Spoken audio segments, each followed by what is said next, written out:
What's up, y'all? It's your girl Sakina, and I'm back with another review. This is my review for the Real Housewives of Miami. This is season 6 reunion part 3. So we're at the tail end of it, and let's just go ahead and wrap it up.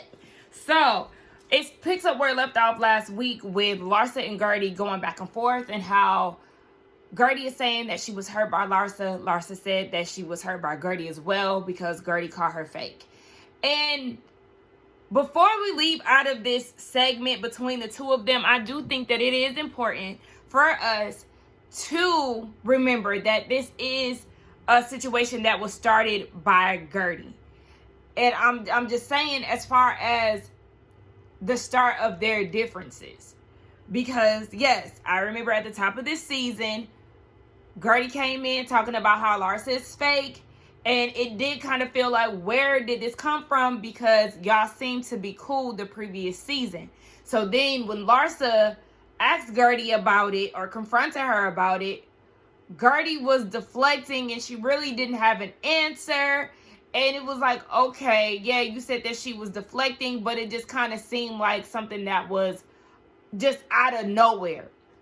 So I can't understand that Larsa was hurt by the fake comment, especially because it seemed like in the beginning, Gertie really had no backing to why she said it. So, yeah, Gertie said that physically, Larsa is the fakest. You know, she lied about her BBL, and she was like, Gertie said the only thing that's fake on her is her breast and her tummy tuck. But as far as a transformation, it's definitely different for Larsa. She can't even really be honest with that. So I was like, girl, okay. So then Andy asked Lisa about how she felt about the situation. And she said that she did tell Larsa that she was wrong and that she should have, that she was wrong, and Larsa was actually in tears. So as she's saying this, you know, Gertie is like, oh, poor Larsa. And then she goes and calls Lisa a mascot and tells her to stand down. Now, the difference in this situation, yes, I did laugh the first time when she had called Lisa her mascot and things. But the difference is Andy asked her about her opinion. So she gave it. So you talking about she was caping for her is just like, okay, just peel back a little bit, Gertie. Because even then she was like, Lisa, you got all this anger and you should have been taking it out on Lenny. You coming in hot, and I understand you mad. I understand. And Lisa's not my favorite person. But this is the person that you really need to be taking it out on, especially because the question was asked to her to answer.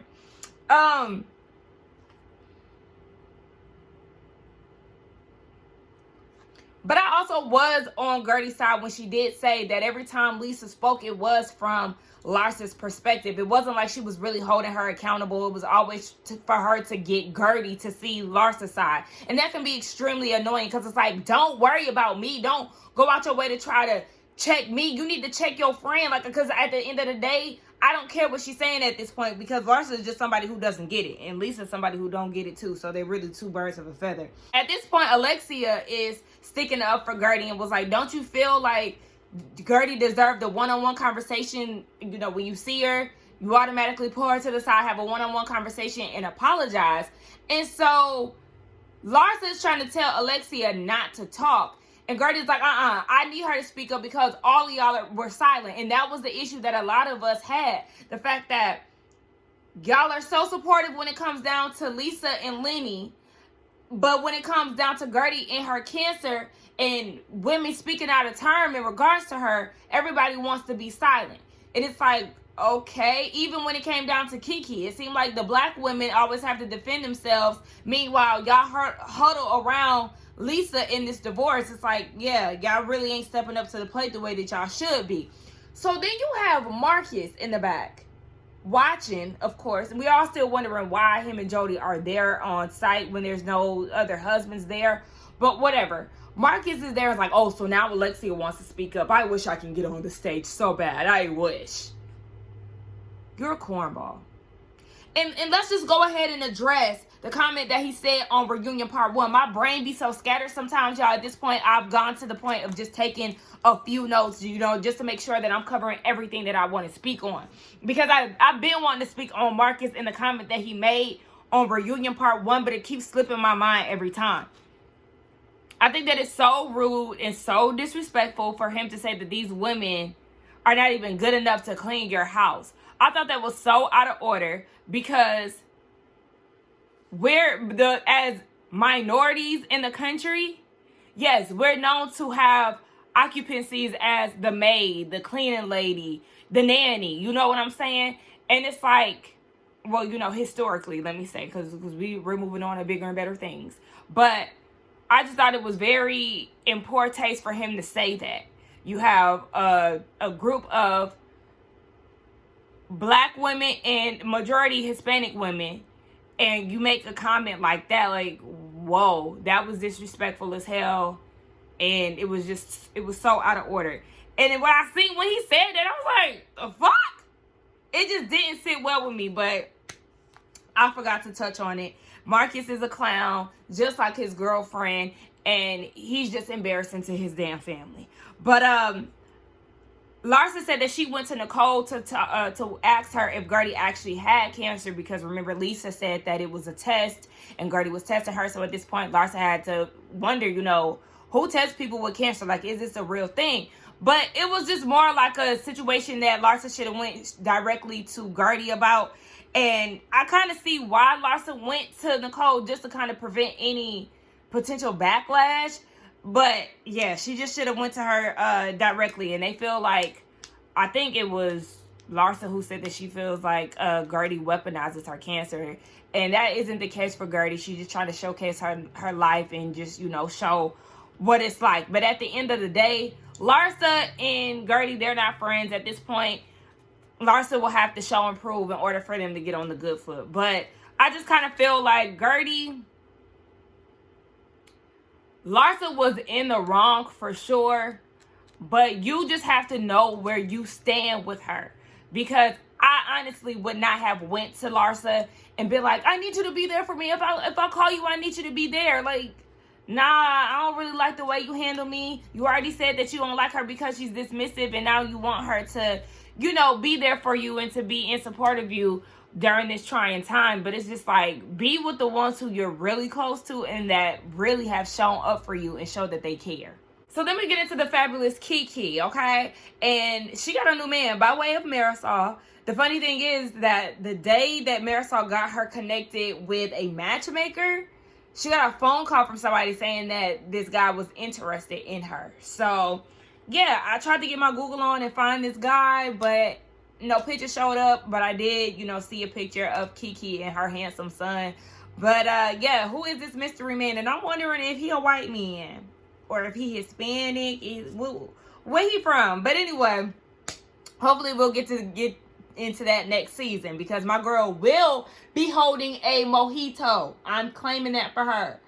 But we get more into her backstory in her life. She said that when it came down to contact and communicating with her parents, she said she still doesn't talk to her stepmom. She is in contact with her dad, but she said that there was a backstory to that situation and her getting kicked out. She said that her dad moved to the States and he was still in a relationship with her mom. When he moved, he never broke up with her mom. Never told her that he was moving on or anything. So he ended up getting with her stepmom. They come back to Haiti. And, at this point, they've started a family. And her mom had no idea about this. So in 99, Kiki moved to the U.S. Then that's when she was staying with her dad. She was doing a modeling thing, and then she got kicked out. So then she had to go to Palm Beach to stay with her aunt, who already had kids of her own. So Kiki had to get it how she lived. She worked at Burger King. It was hard for her to maintain because she was still in high school. It was really a lot for her to deal with. And she said that her stepmom had kept her younger siblings away from her. She said that her little sister is reaching out to her now, but her stepmom had been, trying to keep them away from each other. They said that behavior from Haitian men is very common, and Gertie was saying that same thing. But what Gertie needs to do is allow people to speak, because this is Kiki's segment. And I understand that y'all relate on, the Haitian side culturally, but you gotta allow her to talk, because Kiki is a friend of, and this is somebody we really want to get to know. So allow her time to shine. You can, you know, confirm with a simple head nod, or even just be like, so common, and, you know, keep it moving. Gertie was still having a conversation as Kiki was talking, and I was just like, we heard you. Now let her finish.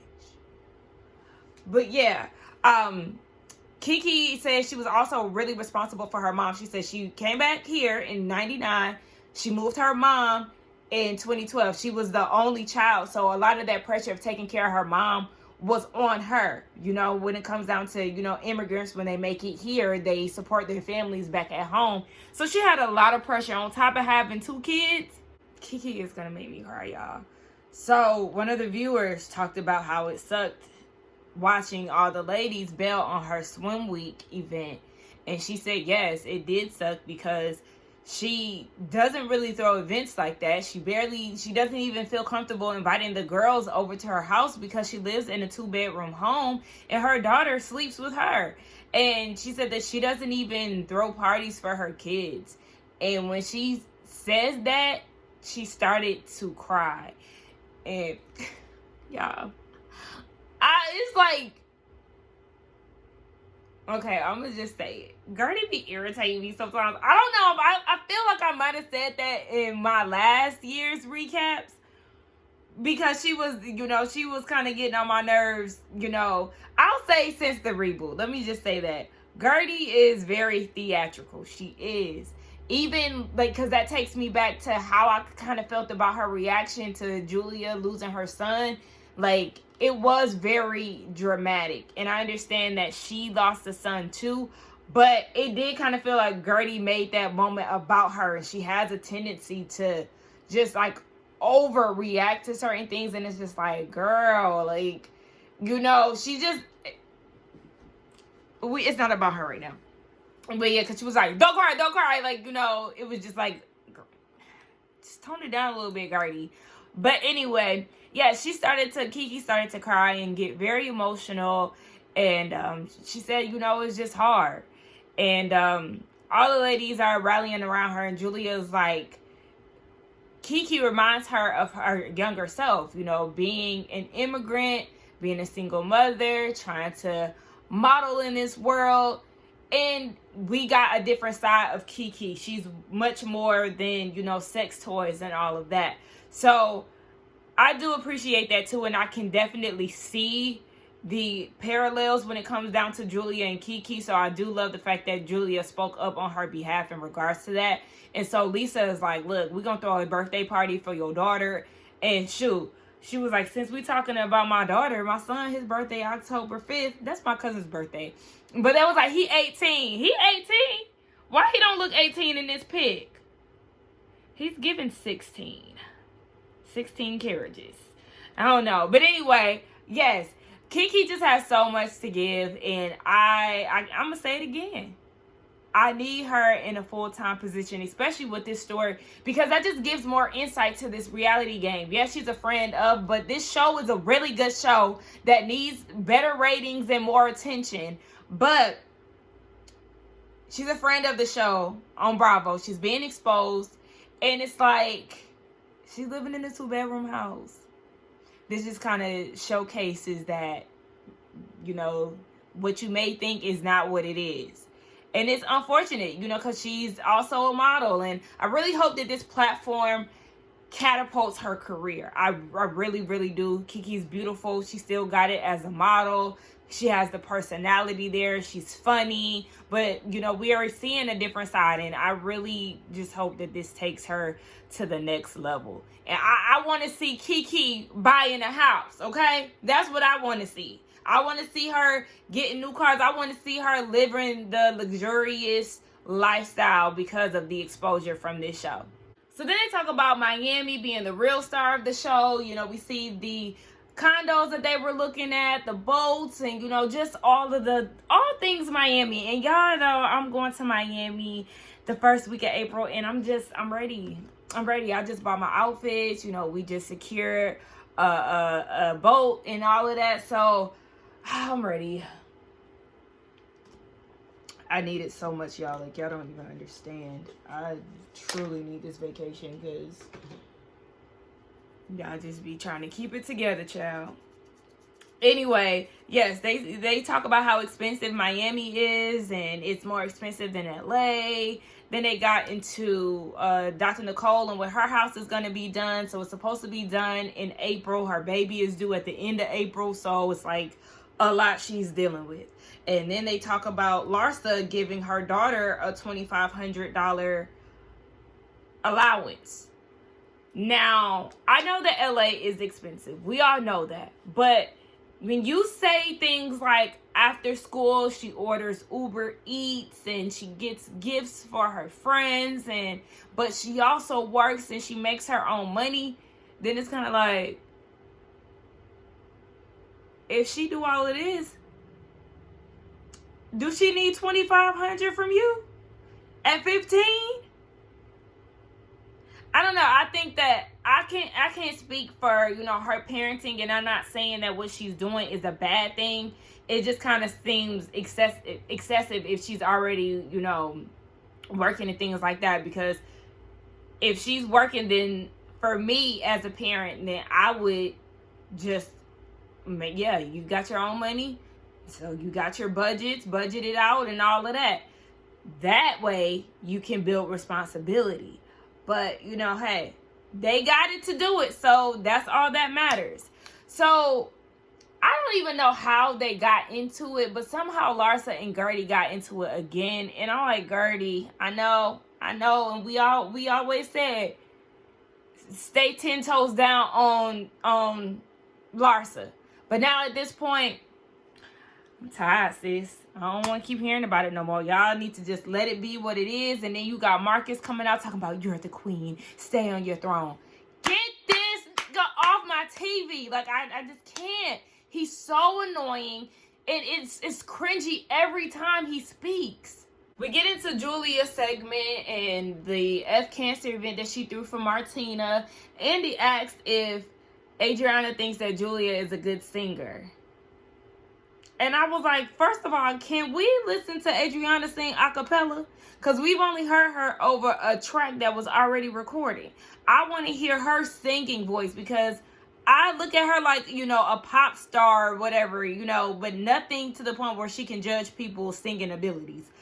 Anywho, they get into Julia and Alexia's friendship. Now, what do the viewers feels like Alexia is trying to do a rebrand and it's like a PR stunt? But for me, I feel like Alexia has really been dialed back this season, and that's fine because she was so much last season that I just could not take her. So this change and, seeing yourself on TV and just trying to, be a different person, kudos to her, because I feel like she really has been trying to change. One thing I do like about Alexia is the fact that when her and Adriana, they had their beef, and it seemed like Alexia wasn't going to be open to, allowing Adriana back into her life. But even at the reunion last year, they left on good terms. They spoke kind words to Adriana and everything else.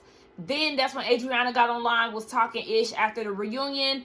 Coming into this season, they did the waving of the white flags, and Adriana is the one who didn't keep her end of the bargain. Alexia was open to moving forward with her. And she even still, she likes to support Adriana and her music and everything. It's something that Adriana has against Alexia that she can't seem to let go of. That's why I said she can't seem to pick a side. One minute you want to cry and say that you want to be the bros' friends, but then under the same breath you want to go and talk shit. It doesn't work that way. So really, when it comes down to Alexia's actions, her responses to Adriana is a result of Adriana not holding her end of the bargain on them, continuing to build on a better friendship. So I think that Alexia and Julia's friendship is a genuine one. I guess I seen on Watch What Happens Live that people are not really hopeful for the relationship to stand, but I think that they truly enjoy each other's company. So then they get into the adoption and how it's still ongoing.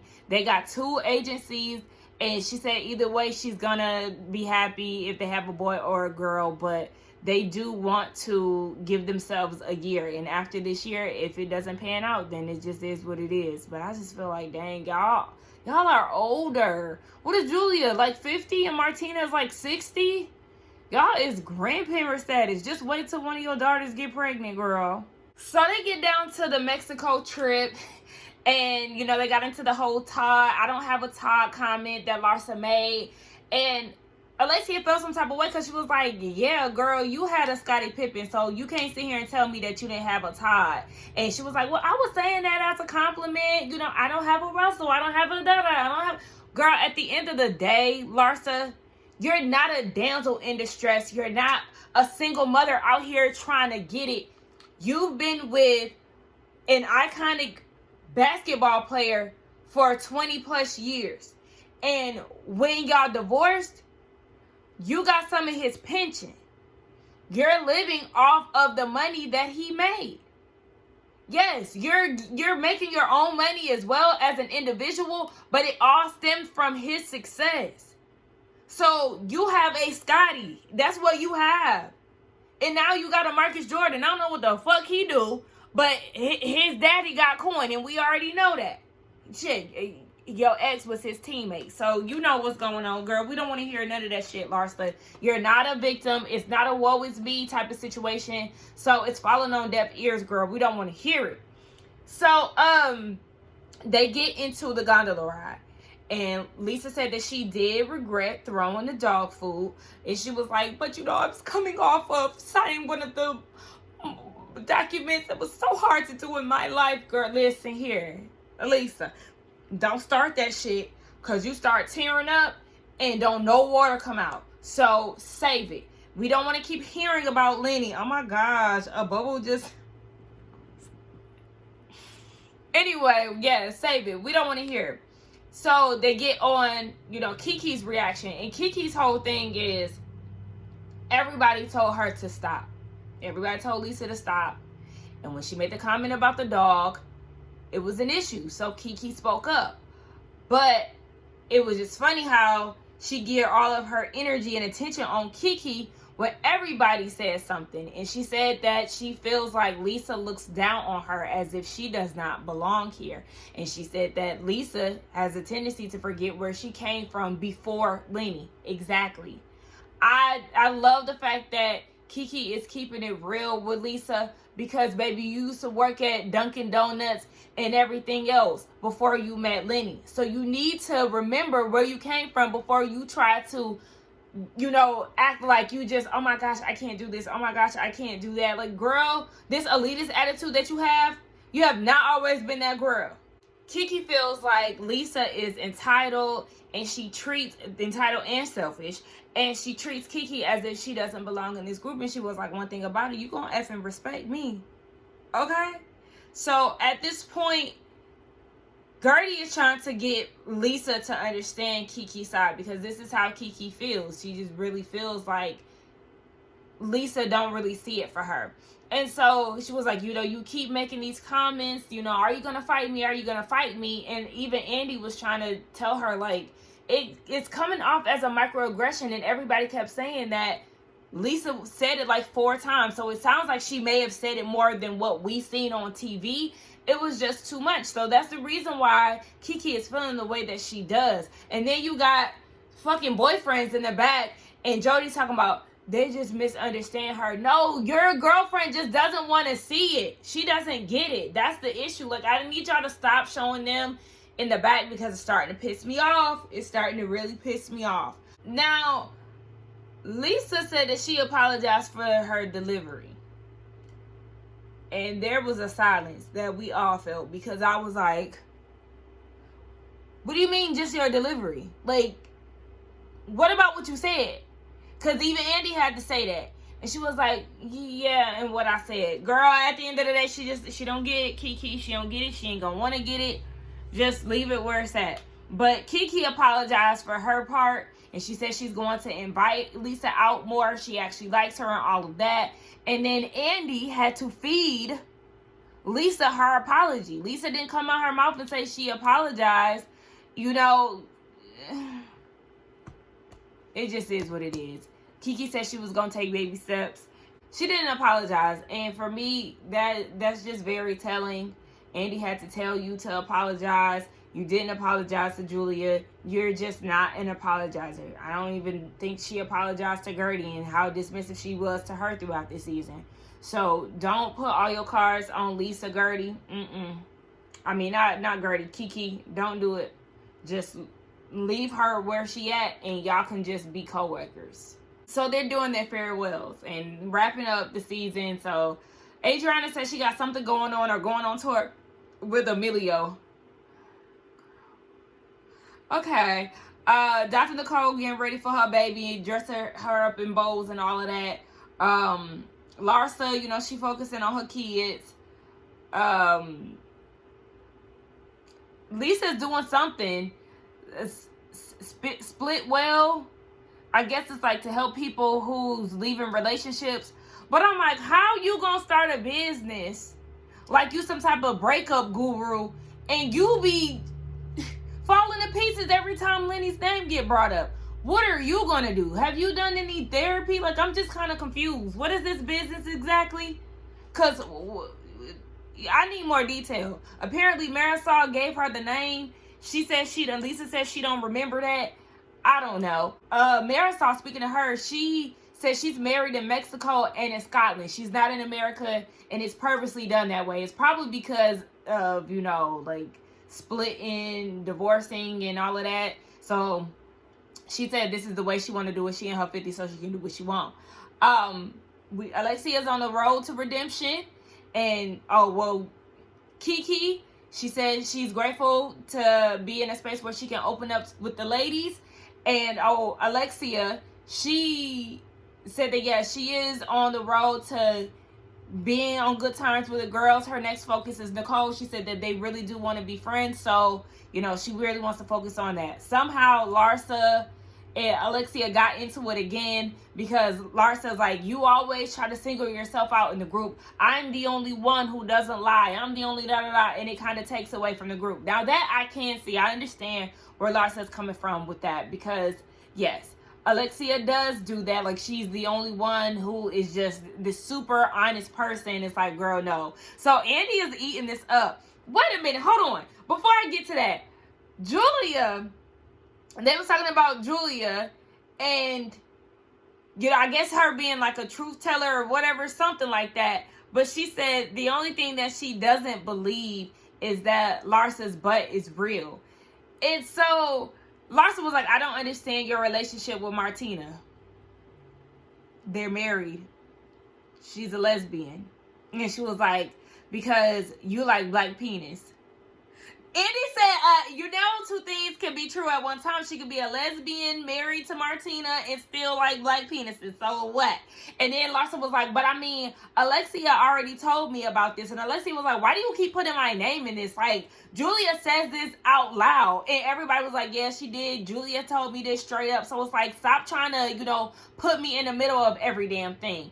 I was just like, Larsa, okay, and you like black penis too, so what's up? You ever heard of somebody being bisexual? That's when Andy started cracking up between the argument with Alexia and Larsa. So he was like, all right, Alexia, so who's the liars in the group? And she said the biggest one is Adriana. She said Nicole lied a little bit. Lisa, she don't be lying. She probably be lying about all that shit that be going down with Lenny. She probably be telling a little tale about that because I don't think she perfect in that situation. But Lenny is definitely, anyway, at the top of that. Larsa lies. She said that Gertie don't lie. Kiki keep it super honest. Julia keep it real. And Marisol be forgetting. So everybody is saying their buys and whatnot. And they take their tequila shot. It's Larsa's brand. But we get a surprise performance, which is the opera singer that Julia sung with, and she actually joins him in the performance. Now, it sounds like it was a recorded track, but, you know, regardless of whatever, it was a good performance. Everybody got up and they started dancing. I said, see, this is Miami, and this is why Miami needs to be top 3 when it comes down to Housewives, because look at how they ended the reunion. That was a party. Okay, Andy is ending it like, I don't know, he hosting the New Year's Eve party. It was just a good time. So everybody's taking pictures and, you know, trying to figure out what they doing after this. And then you hear the bros, Marisol and Alexia, getting into a little disagreement. Marisol felt some type of way that Alexia called her a liar. And it was like, no, you forget things. Case in point, because Alexia never said that she was a liar. She said she forgets things. And you're proving just that. So she's pissed off about it. And they're kind of leaving us on this cliffhanger to like anticipate some type of fallout between the two of them. But we'll just see. Anyway, y'all, I do think that this was a really good, I think that this was a really good season of Housewives of Miami. I would like to see more. Again, give Kiki her mojito. I seen somebody say that Lisa could be a friend of. She honestly can be. So if she stepped down, I would not be mad at that. You could bring another friend of in. I'm open to, new meats. Somebody said that they feel like Gertie should be a friend of.